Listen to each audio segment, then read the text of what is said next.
ちはメイです。前回は純喫茶と炭もも宅を作ったので、今回はその続きを作っていきます。階段を下がった先にある少し広めの土地ですね。マップで言うとこの辺りを作っていきます。島の一番右奥ですね。左側は博物館になっています。それでは早速作っていきます。まずは森になる部分とフランソワ宅の場所を分けるために柵を立てて区切っていきます。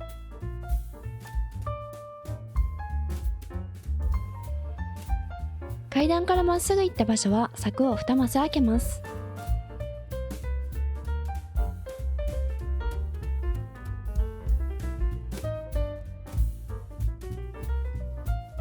柵の奥にフランソワ邸、柵の手前に森を作ります。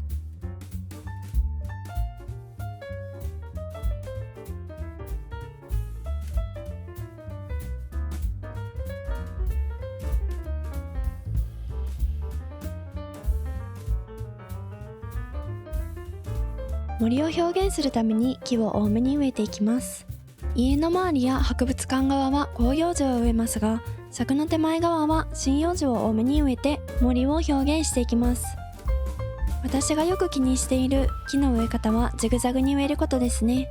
針葉樹は成長しきると幹の下部分がかなり目立つので、広葉樹をそばに植えたりしてバランスをとっています。ですが今回はその針葉樹の下の部分を利用して花畑を作ります。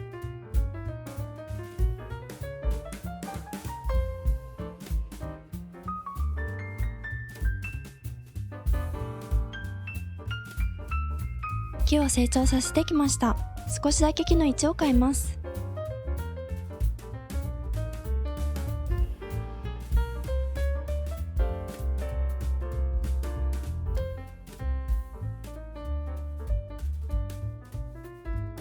木の位置調整が終わったので、次は木の間に道を作ります。それでは毎回恒例、集まれ動物の森マニアッククイズのお時間です。前回はマスターのグッズについてでしたね。では問題です。フランソワは4兄弟の長女で、クリスチーヌは末っ子ですよね。この2人が歌うケケアイドルの大ファンな住民がいます。2人の大ファンな住民は誰でしょうか？ヒントは黄色です。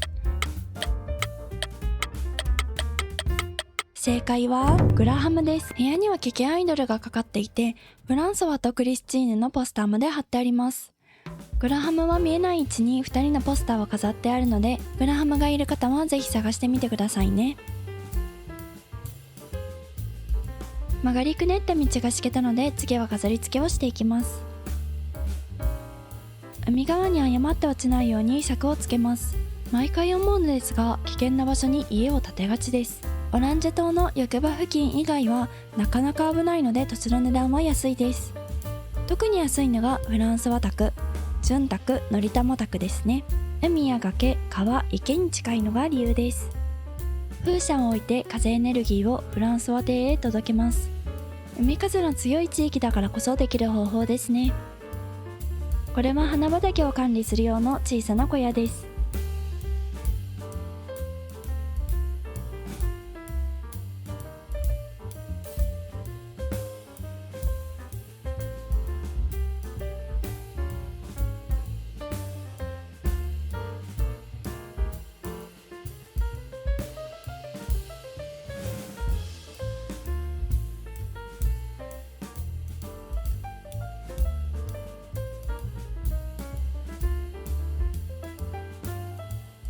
森になってきたので、そろそろ花を植えて花畑を作っていきます。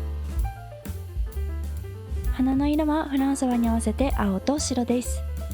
青のヒヤシンスが海岸でオレンジのヒヤシンスだけ使われて悲しいと叫んでいたので連れてきました。なのでオレンジのヒヤシンスよりふんだんに使っていきます。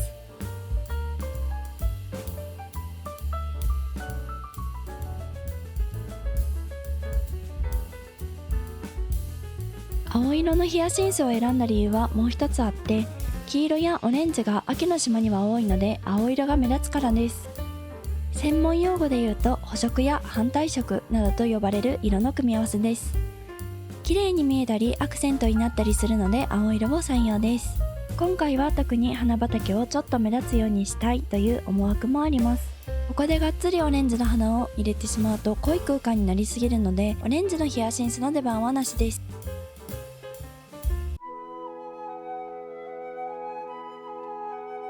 こちらに植えられている青色のヒヤシンスは救済されたヒヤシンスですね。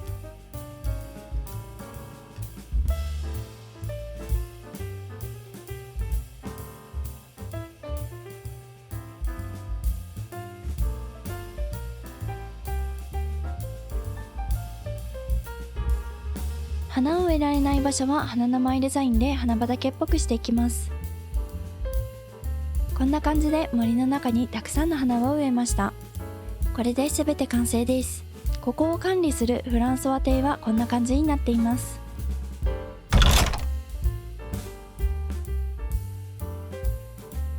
フランソワの家は青と白をベースにした爽やか系の部屋です。もともとが水色や青ベースの部屋だったので、それを引き継いでいます。部屋全体を青い系にすれば、フランソワが部屋の中にいても部屋に馴染むからという理由もあります。末っ子のクリスチーヌの写真は欠かせないアイテムですね。部屋で一番目立つ場所に飾っています。美容が好きそうな感じなので、洗面台は大きめのスペースにしています。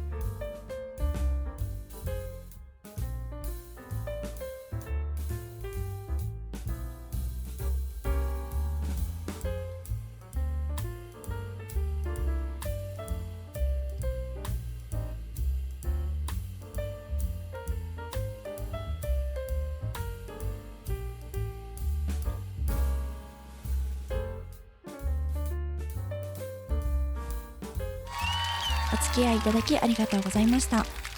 森の中のフランソワの花畑はいかがだったでしょうか。秋の島に青いヒヤシンスを使うのもいいねと思った方は、ぜひチャンネル登録、グッドボタンをお願いいたします。最後までご視聴ありがとうございました。それでは完成ムービーをご覧ください。